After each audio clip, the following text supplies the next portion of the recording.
आप देख रहे हैं न्यूज इनसाइडर 24/7। आइए नजर डालते हैं देश और दुनिया की 20 बड़ी खबरों पर।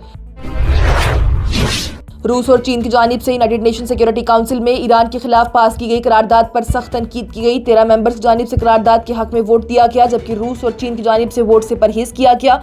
रशियन एनवॉय वैसिली नेबेंजिया की जानिब से कहा गया कि रेजोल्यूशन वेस्ट एशिया में अमन लाने के बजाय तनाज़ा को और बढ़ाएगा और असल वजह को नजरअंदाज करता है। वहीं दूसरी जानिब से चाइना के एनवॉय झांग जुन की जानिब से भी कहा गया कि कोई भी कन्फ्लिक्ट की कोई भी कानूनी बुनियाद नहीं है और अमेरिका और इसराइल को हमले बंद करने चाहिए। ईरान के वजीर खारजा अब्बास अरागची की जानिब से कहा गया कि ईरान की आर्म्ड फोर्सेस अमेरिका और इसराइल की तरफ से बैंक सेपा पर हुए मिसाइली हमलों का जवाब देगी। बैंक सेपा के मुताबिक बुध को उसकी एक बिल्डिंग पर हमला किया गया जब एम्प्लॉयज ड्यूटी पर मौजूद थे। अरागची ने इस हमले को कौमी इंफ्रास्ट्रक्चर पर हमला करार देते हुए कहा कि ईरान की फौज इस जुर्म का बदला लेगी। वहीं दूसरी जानिब से ईरान के सदर पार्लियामेंट के स्पीकर मोहम्मद बाकीर कालिबाफ की जानिब से भी कहा गया है और तनबीह की गई है कि अगर ईरान की इंफ्रास्ट्रक्चर को निशाना बनाया गया तो तेहरान भी मुनासिब जवाब फौरन देगा।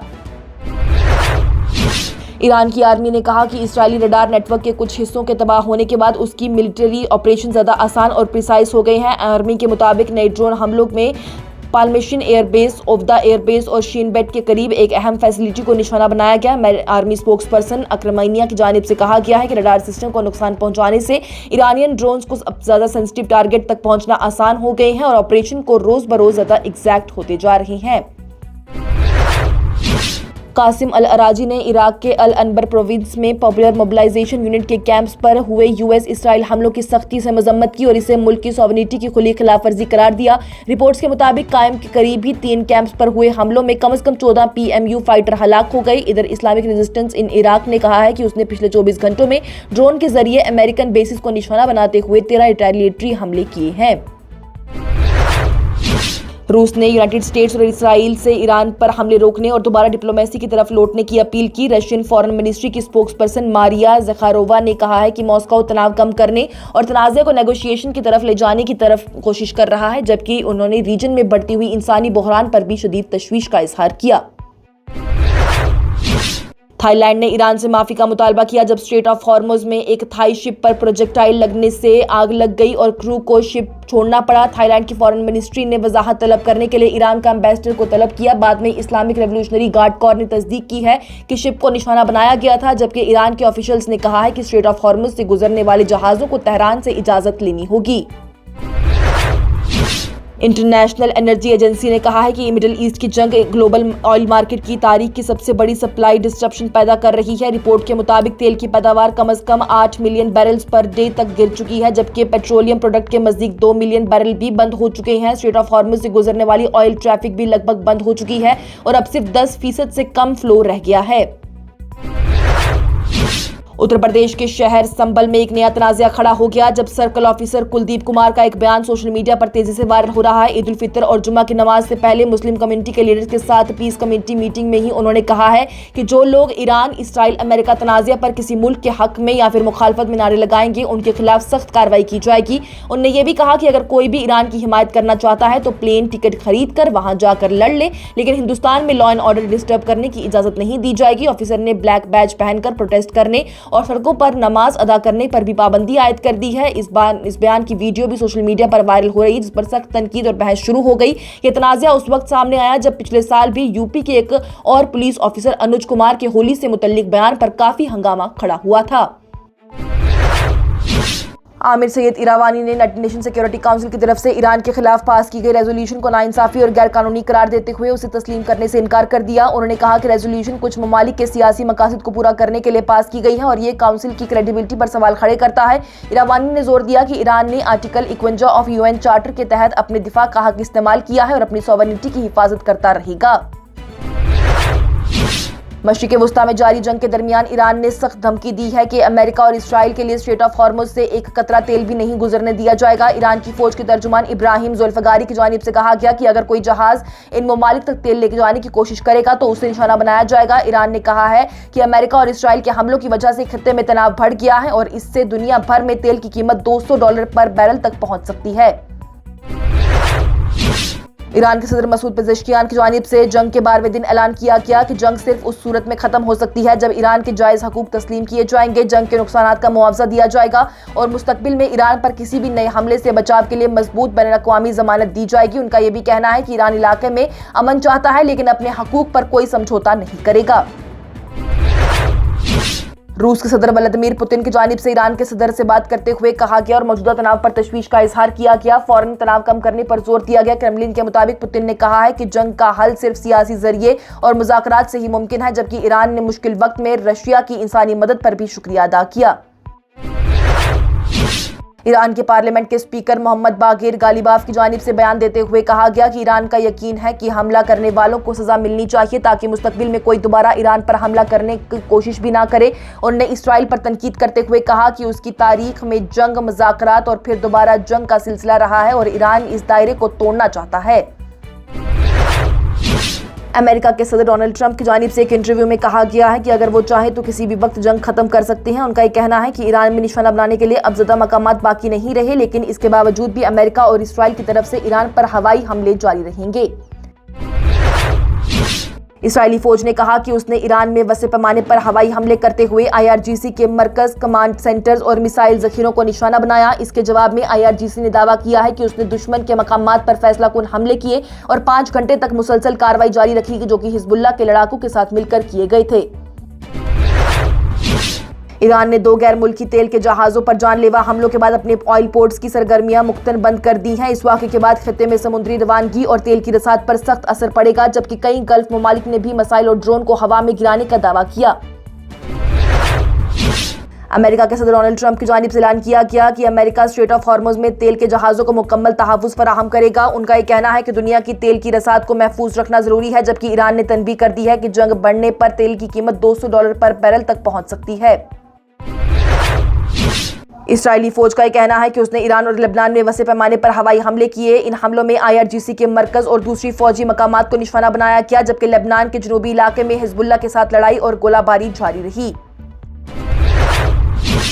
ईरान के डिप्टी हेल्थ मिनिस्टर अली जाफरियन के मुताबिक अमेरिका और इसराइल के हमलों से ईरान के कई हॉस्पिटल और सेहत के इदारे मुतासिर हुए। उन्होंने बताया कि अब तक तकरीबन 1395 अफराद हलाक हो चुके, 31 बड़े हॉस्पिटल को नुकसान का पहुंचा है। वहीं कई लोग अभी भी इमारतों के मलबे के नीचे फंसे हुए हैं।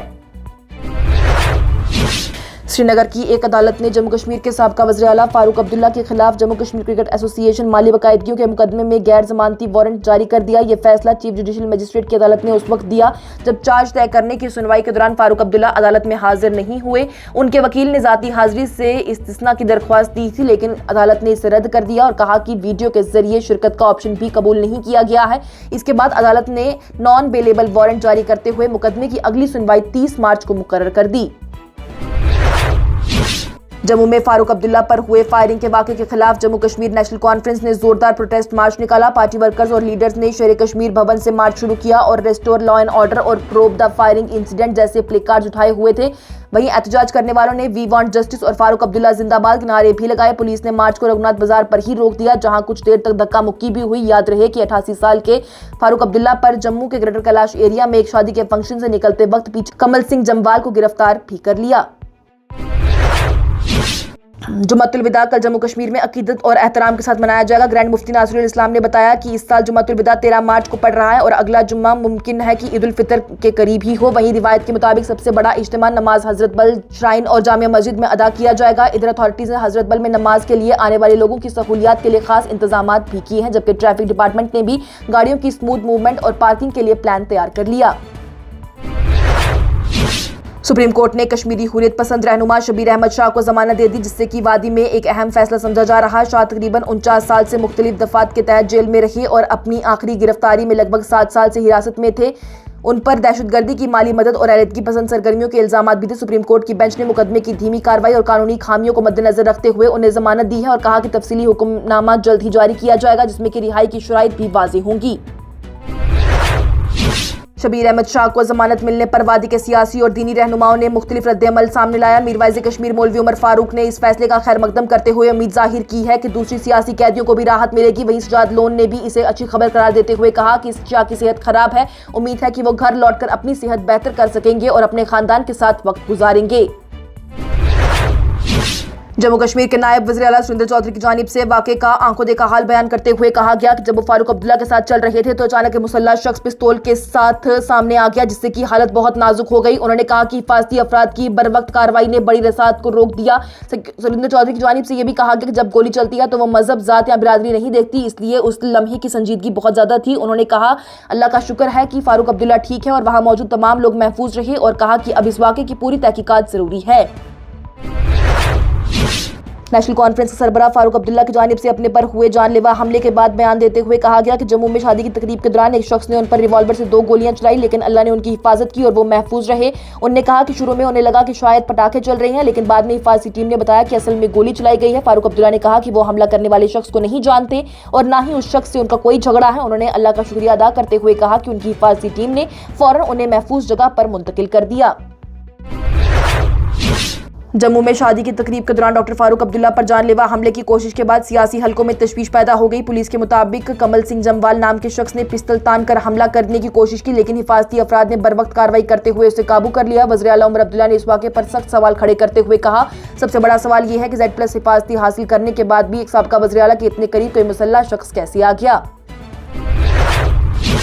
नेशनल कॉन्फ्रेंस के सदर फारूक अब्दुल्ला के साथ पेश आए वाक़े पर कई सियासी और दीनी रहनुमाओं ने सख्त तशवीश का इजहार किया। महबूबा मुफ्ती वहीद पर्रा, आगा रहुल्ला मेहदी, सजाद गनी लोन, तारिक हमीद कर्रा, गुलाम अहमद मीर, मियां अल्ताफ अहमद, मीर वाइज़ कश्मीर मौलवी उमर फारूक, कैप्टन अमरिंदर सिंह, गुलाम नबी आज़ाद, सैयद मोहम्मद अल्ताफ बुखारी, इल्तिजा मुफ्ती, महुआ मोइत्रा, मोहम्मद यूसुफ तारिक गामी समेत कई लोगों ने हमले की मजम्मत करते हुए कहा कि इस हमले की पूरी तहकीकात होनी चाहिए और हिफाजती कमी की असल वजह भी सामने आनी चाहिए। वहीं मैं नेशनल कॉन्फ्रेंस के मेंबर पार्लियामेंट चौधरी मोहम्मद रमजान की जानिब से इस मसले को पार्लियामेंट में उठाया गया। उन्होंने हुकूमत से मुतालबा किया है कि फारूक अब्दुल्ला पर हमले की पूरी और शफाफ तहकीकात की जाए ताकि जिम्मेदारों को कानून के मुताबिक सजा दी जाए और मुस्तकबिल में ऐसे वाक़यात पेश न आए।